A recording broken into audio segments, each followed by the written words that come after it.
कुरुक्षेत्र की महाभारत फिर एक बार जारी। क्या फिर से है नए किसान आंदोलन की तैयारी? एमएसपी से फिर बढ़ी टेंशन। क्या इस बार के लाठीचार्ज से सरकार की बढ़ेगी टेंशन? पहले पहलवान फिर किसान, क्या सरकार हो जाएगी फिर से परेशान? जी हाँ, मैं हूँ आपके साथ शालिनी पांडे और आप देखना शुरू कर चुके हैं न्यूज एक्सप्रेस 24। पहले पहलवान और अब खेतों के किसान सड़कों पर किस तरीके से घसीटे जा रहे हैं, इन्हें आप इन तस्वीरों में देख सकते हैं। किस तरीके से पुलिस और किसानों के बीच हुई झड़प में पुलिस ने इन किसानों पर लाठियां बरसाई और इन्हें सड़कों पर घसीटा गया और इन किसानों को जेलों में भरा गया।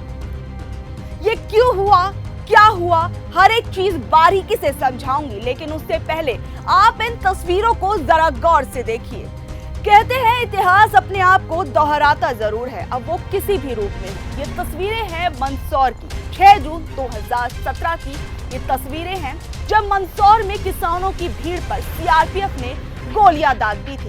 इस हादसे में किसानों की दर्दनाक मौत हो गई थी। इस किसानों की संख्या 5 थी। वहीं एक अन्य किसान ने 3 दिन बाद पुलिस की हिरासत में दम तोड़ दिया था। इस गोलीकांड में 6 किसानों की मौत हो गई थी और ठीक उसी दिन कुरुक्षेत्र के शाहबाद में किसानों और पुलिस के बीच हुए विवाद की तस्वीर भी हर किसी ने देखी। जब एक तरफ मंदसौर के इन किसानों को श्रद्धांजलि दी जा रही थी, तो वहीं दूसरी तरफ किसानों पर लाठीचार्ज हो रहा था। अब आपको चलिए बताते हैं इस पूरी घटना के पीछे का कारण। क्यों किसानों ने हाईवे को जाम किया, क्यों किसानों पर लाठीचार्ज करके उनके ऊपर वाटर कैनन से पानी की बौछार की गई। दरअसल हरियाणा सरकार ने बाजरे की तरह सूरजमुखी को भी भावांतर भरपाई योजना में शामिल कर दिया है। इसके खिलाफ किसान आंदोलन कर रहे हैं, लेकिन ये समझने वाली बात है कि सरकार के इस नए आदेश से किसानों को आखिर में घाटा क्या है। सूरजमुखी को भावांतर भरपाई योजना में शामिल करने के खिलाफ हरियाणा के किसान सड़कों पर उतर गए हैं, जबकि 30 सितंबर 2017 को इस योजना की शुरुआत की गई थी। किसानों को उनकी उपज का सही दाम दिलाने के मकसद से इस योजना की शुरुआत की गई थी, जिससे इसके जरिए किसानों के घाटों की भरपाई की जा सके। फिर ऐसा क्या हुआ कि इसके दायरे में सूरजमुखी की फसल लाना किसानों को मंजूर नहीं हुआ।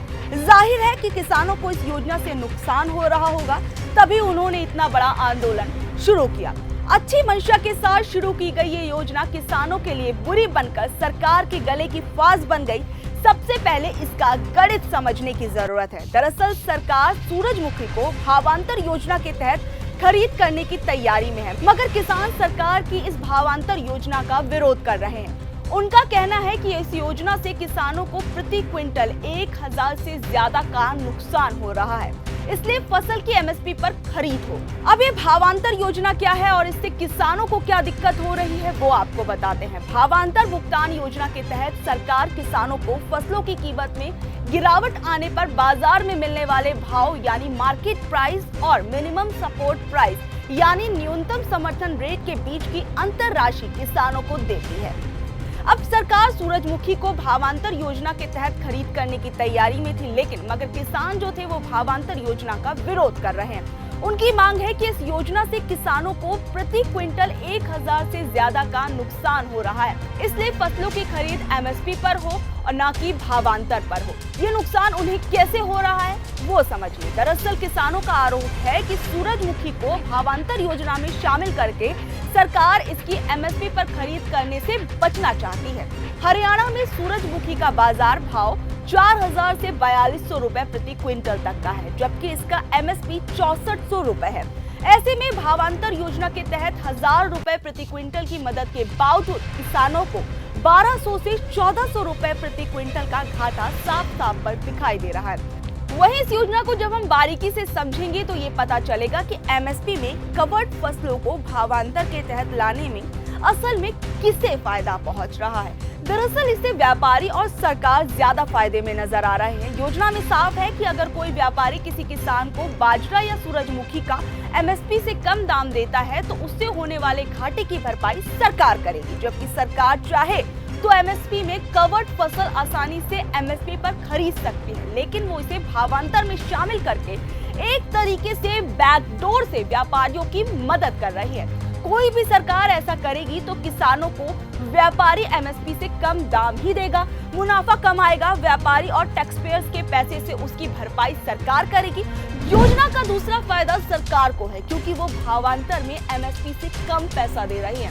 इस कारण भावांतर योजना को जबरदस्ती लागू होने से किसानों को एमएसपी खत्म होने का डर सताने लगा है। प्रदर्शन की अगुवाई कर रहे किसान नेता गुरनाम सिंह चढ़ूनी ने कहा कि उनकी मीटिंग में सरकार ने कोई गंभीरता नहीं दिखाई। किसानों ने सरकार और प्रशासन को 6 जून को नेशनल हाईवे जाम करने की चेतावनी दी थी। मंगलवार को किसानों के अल्टीमेटम का अंतिम दिन था।